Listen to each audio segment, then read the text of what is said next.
Alright people, what's up everyone, and welcome to another reaction video for today, and I'm here to take a look at the IGN final preview for Hogwarts Legacy, which of course is a new Harry Potter game coming in a couple weeks. People are excited. It's already like one of the best-selling games in a long time, right? And it's not even out yet. That's pretty crazy. That power, that Harry Potter power. So I'm excited for the game. I don't care what anybody says. You are allowed to be excited for this game. I'm sorry. That's my opinion. If anybody was wondering my opinion on it, you are allowed to be excited for this game. That does not make you a bad person. I'm sorry. And if you don't agree, kiss the fattest part of my ass. Which that's a trick because all of it is about the same level of fat. But yeah, I don't agree. You can disagree with somebody's whatever or whatever you want to do and still get ready for a game that she didn't even probably touch. It's like, so let's get to it. Hogwarts Legacy, the final preview. I'm just gonna address this right now because I didn't notice it. I had this video loaded up for like 30 minutes and kept clicking like, am I gonna record this now? No, let me record something else. Oh, let me look at that GoldenEye video. Let me look at this, that. Didn't notice it until about 5 seconds before, but this has been getting fucking destroyed. I mean, it's IGN, to be fair. I like watching IGNs because they're the only ones that I know of that do stuff like this. Other channels do this, I know, but they're usually like smaller channels, or not even smaller channels, but like, I don't know, people I just don't watch. And I like to watch IGN because sometimes they'll give a decent preview and then sometimes they'll give a bad one, and it's kind of fun to, not fun to trash, I shouldn't say that, but fun to like kind of dissect what they're trying to say. Like the Callisto Protocol one really confused me. I remember that. And that game ended up being mediocre, sure. I mean, I really liked it, but most people would say it was mediocre. Actually, a lot of people would say it was bad because they played it for 30 minutes. I'm not gonna point names. But anyway, let's get to it. 3, 2, 1, and play. Oh no, god damn.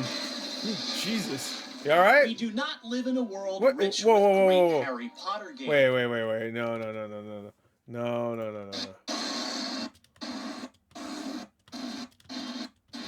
Are these like bad guys, I guess? I guess they're bad guys.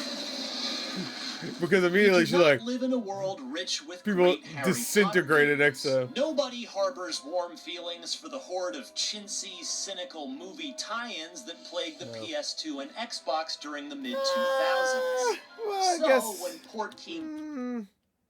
some of them were pretty good. I remember some of them being really cool, that you get to explore Hogwarts and stuff and like do classes and stuff. Some of them were good. The PS1 games were good, I thought. Games like Sorcerer's Stone and Chamber of Secrets. I think Chamber of Secrets was like really good, if I remember correctly. Unveiled the big-budget Hogwarts Legacy in 2020. It was clear that the studio was aiming spectacularly high with its interpretation of Harry Potter. Slam on the ground. 2-hour hands-on, I can say with confidence that the wizarding world has rarely looked better. The lilting charm, cockeyed whimsy, and high fantasy hijinks of Hogwarts Legacy is rendered with dogmatic servitude to the books, while the combat and exploration... Why is it when Ryan McCaffrey talks, he always sounds like he's yelling at us? Is it just me? He's like, the dogmatic... I'm sorry. The game part of this video game is robust enough to rope in more casual fans of the fiction. Unfortunately, nice it's all happening at the exact moment the world is reconsidering their lifelong ties to one of the greatest stories ever told. Is that, are we... haven't been keeping... Come on. Talk about the fucking game. Are you kidding? Keeping up with the information drip, Hogwarts Legacy takes place in the late 19th century. Maybe he's talking about something else. Let's give him a break. And therefore it operates independently from some of the more familiar touchstones of Potter lore. No Voldemort, no Dumbledore, no multitude of Weasley surnames. Okay. You play as a fifth-year transfer student that will be built with a potent character creator, denoting complexion, hair color, the hair looks pretty good. And yes, body types, vocal tenor, and the choice to be referred to as either a witch or a wizard. Afterwards, you'll quickly Can I be referred to as directly that into the bitch? day-to-day scholastic rhythms of Hogwarts. My Oh time shit, with the that game was bitch. broken Yeah, into that's right. two major Yo, boy, that sections. bitch. A treacherous story chapter where I was asked to both infiltrate and destabilize a nefarious dragon cockfighting ring, and a dulcet afternoon on the castle grounds, where I solved side quests, played minigames, and soaked in the Persona-like splendor of simply hanging out at school. Cool. The combat was the highlight for me, which I was not Whoa, expecting. really? In previous Potter games, the combat looks like it would probably be legit good if you play it, but looking at it, I think it looks good, but I wasn't too sure how it would feel. Like, it looks good, like visually and stuff. Clashes of the books are reduced to dull, rote, third-person shooting galleries. Yeah. Harry, Ron, and Hermione taking on an endless series of identical Death Eaters who all seem to brandish... To be fair, he's only talking about the, he's really only talking about the last two games, Deathly Hallows games, because the other ones, like, were a little bit more, like, adventure games, from what I remember. I never finished a lot of them, but, they're definitely... Man, my hair is, like, fucked up. Magical just don't pay attention to it. Don't look at this. Rifles. Hogwarts Legacy changes that was the ridiculous. formula considerably. Turn with machine guns and snipers and shit. Back and forth across the arenas, the game functions more like a Ninja Gaiden-esque combo masher. Your character automatically locks onto coming out so close to Wanted facing, Dead also? and the hocus pocus that comes cascading out of your wand can be chained together like a screen-filling, health bar obliterating Marvel vs. Capcom tsunami. Cool. Game director Alan, compares the system to a sort of long-range dueling. Your arsenal is mapped to the face buttons, and after messing around with the controls for a few minutes, I was able to come up with some wild, improvised concoctions. I'd Leviosa my enemy into the air, tag them with some basic filler casts, pull them in close with an Accio before setting them aflame with the Incendio. The physics engine absolutely Are you okay? Chaos. I like Harry Potter, but bro, it's been too long to remember all those spells. Bodies fly. Incendio, I assume, is just the fire spell. Across the map, like they've become weightless and now I totally forgot your command. all Harry the ones Potter you said video already. Games have tried Leviosa, and failed to replicate the fiction's unique take on spellcasting for decades. Portkey seems to have established a structure that will likely be aped for years to come. Hey, what the hell? Fuck out of here. Give me you. I'll punch him in his nuts. Yeah. My stint wandering around Hogwarts itself wasn't quite as exciting as my trip to the Dragon's Den. My character enjoyed a peaceful free roam back at home on the back of their flying broom, the Roach of Hogwarts Legacy, where they poked around nooks and crannies of the castle, soaking up collectibles, deciphering basic puzzles, and completing the menial tasks assigned to me by my classmates. One of them accidentally put a charm on her books that caused them to flutter around in the air. Oh yeah, I think I saw this one. Back into her possession. Didn't they show this during one of their I joined a round of what can only be described as wizard's curling. My adversary and I used our wands to usher a set of leather balls down a wooden platform. The closer they got to the edge without falling off, the more points we'd score. These distractions were pretty lightweight. Portkey didn't allow us to delve into, say, potions class or a meaty side quest digression, which left me hoping that Hogwarts Legacy will include some finer character moments outside of the core campaign. Yeah. Let us well, you said Persona-like, I was like, oh. With the other denizens of the school. A Harry Potter game can only hit its marks if, by the end of the runtime, we're willing to lay down our lives for a kindly groundskeeper or an eccentric headmaster. It should also be said that Hogwarts Legacy appears to be swimming in the darker edges of the canon.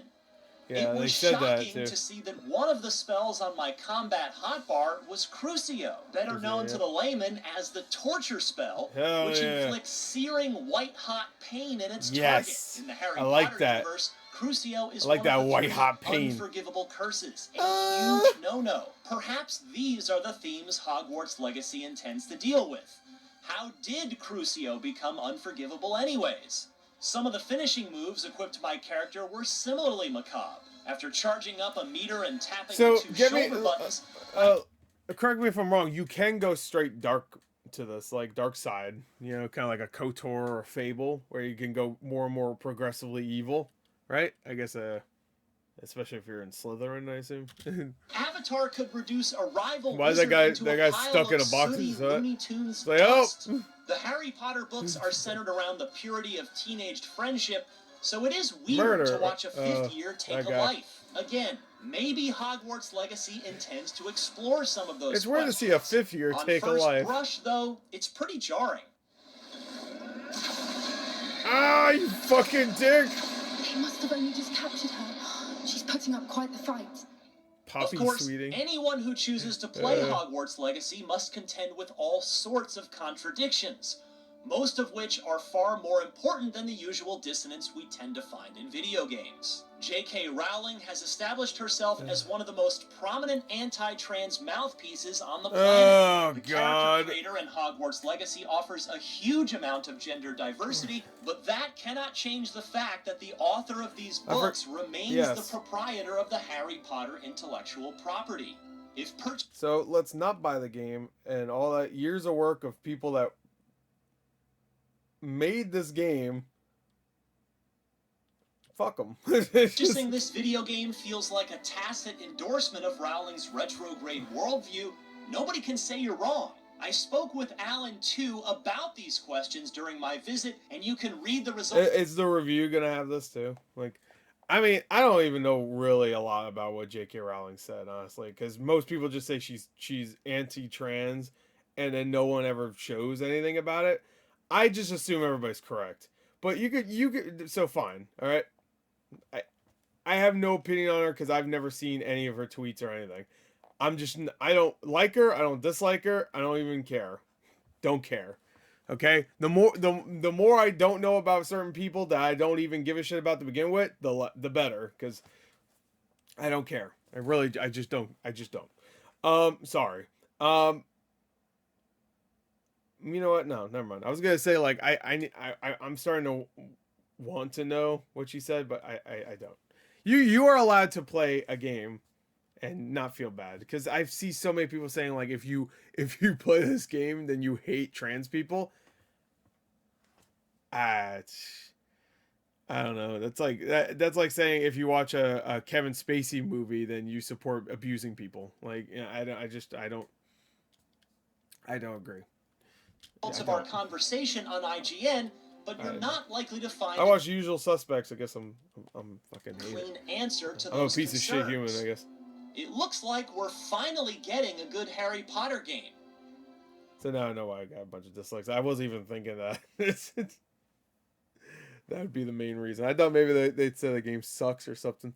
I will say this final preview has been strange, because, like, it sounds very positive, but there's times where he talks about it in a negative light. It's weird. Anyway. Shouldn't it feel better than this? Yeah. For more on Hogwarts Legacy, check out the conversation on IGN, but you're not likely to find a clean answer to those concerns. It looks like we're finally getting a good Harry Potter game. Shouldn't it feel better than this? For more on Hogwarts Legacy, check out the He ended it on that. official cinematic there you go. That's a good way. trailer, as well as some Dark Arts Battle Arena gameplay. And for everything else in the world of video games, stick with IGN. Now, if he said, you know, it's a weird time for Harry Potter because those Fantastic Beasts movies sucked ass, then sure. I don't know. I think you could separate art from the artist. I am 100% of that belief. I don't know. And yeah, I don't know. Especially since she had pretty much nothing to do with this game. She didn't write the story or anything. She doesn't even. It's not even like her name's not even on the game at all, right? Like, I'm sure it will be towards the like when it gets to the credits. I highly doubt her name's gonna be all over this. But who knows? Anyway, there you go. That's it. That was the final preview for Hogwarts Legacy. It looks good. Yeah, I think it looks really fun. I'm glad to hear that the gameplay is actually, the combat itself is actually a highlight. That surprised me. So there you go. That's it. Hope you enjoyed. Thank you. Till next time. We'll see you guys later. Goodbye.